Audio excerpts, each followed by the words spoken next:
भगवान विष्णु शेष नाग की सैया पर विश्राम कर रहे हैं और माता लक्ष्मी उनके चैन दबा रही है। तभी समुद्र में एक कछुआ आया और उसने दूर से देखा कि प्रभु विश्राम कर रहे हैं और माता लक्ष्मी उनके चैन दबा रही है।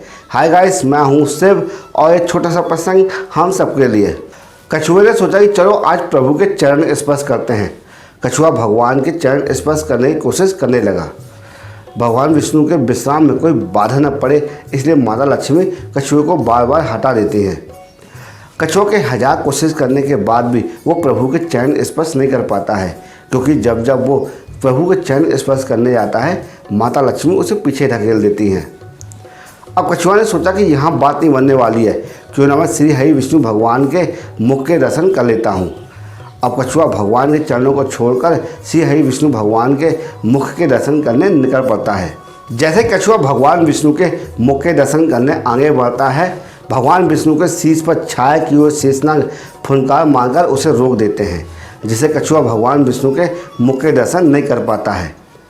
शेषनाग की फुनकार सुनकर कछुआ दूर खड़ा हो जाता है और मनी मन में प्रार्थना करता है कि प्रभु, आपकी सेवा करने का सारा जिम्मा इन दोनों ने ही ले रखा है, क्या हम भक्तों पर आपका कोई अधिकार नहीं है? ऐसा सोचते हुए वो प्रभु से मनी मन में प्रार्थना करता है और उदास मन से वहाँ से चला जाता है। कछुए ने बड़े ही सरल भाव से प्रार्थना की। भगवान विष्णु कछुए की बात सुनकर मनी मन मुस्कुराए और आशीर्वाद देते हुए कहते हैं कि हे प्राणी, अगले जन्म में तुझे मेरी सेवा करने का संपूर्ण फल प्राप्त होगा, जिसमें ये लोग खड़े खड़े देखते रहेंगे और कुछ नहीं कर पाएंगे। सतयुग में भगवान विष्णु ने रावण का वध करने के लिए अयोध्या नरेश राजा दशरथ जी के यहाँ पुत्र के रूप में जन्मे, जिनका नाम राम पड़ा, और उनके छोटे भाई लक्ष्मण जो शेषनाग का अवतार हैं। माता लक्ष्मी राजा जनक जी के यहाँ उनकी पुत्री सीता के रूप में आई। समय बीता और उनका विवाह प्रभु श्री रामचंद्र जी के साथ हुआ। स्थिति और परिस्थिति ऐसी बदली कि भगवान श्री राम को 14 वर्षों का वनवास मिला। उनके साथ उनकी पत्नी सीता जी जो माँ लक्ष्मी का अवतार हैं और उनके छोटे भाई लक्ष्मण जो शेषनाग का अवतार हैं, वो भी साथ गए। श्री रामचंद्र जी ने गंगा नदी पार करने के लिए अपने मित्र निषाद राज से आग्रह किया। निषाद राज ने केवट को आवाज़ लगाई और कहा कि राम, लक्ष्मण और सीता मैया आए हैं, इन्हें नदी पार करा दो।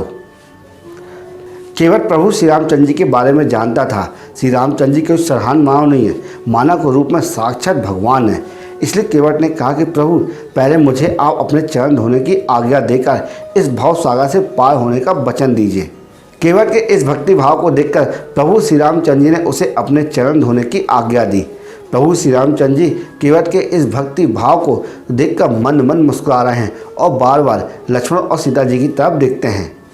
केवट को चरण धोता हुआ देखकर प्रभु श्री रामचंद्र जी ने सीता जी और लक्ष्मण जी से कहा कि ये वही पूर्व जन्म कछुआ है जिसे आप दोनों ने मेरी सेवा करने से धुतकार दिया था। भगवान ने कहा कि आज ये वही केवट के रूप में मेरी सेवा करने का संपूर्ण फल प्राप्त कर रहा है और आप दोनों खड़े होकर देख रहे हो और कुछ नहीं कर पा रहे हो। प्रभु की इस लीला को देखकर माता सीता और लक्ष्मण नतमस्तक हो गए और श्री रामचंद्र जी की जय जयकार करने लगे। जय राम जय राम जय जय राम, सिया राम जय जय सिया राम। जय राम जय राम जय जय राम, सिया राम जय जय सिया राम।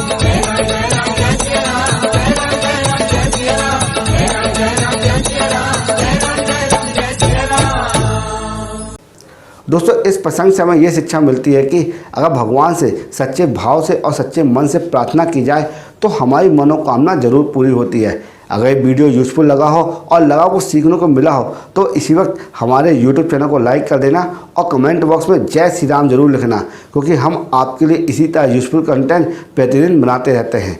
जय जय श्री राम।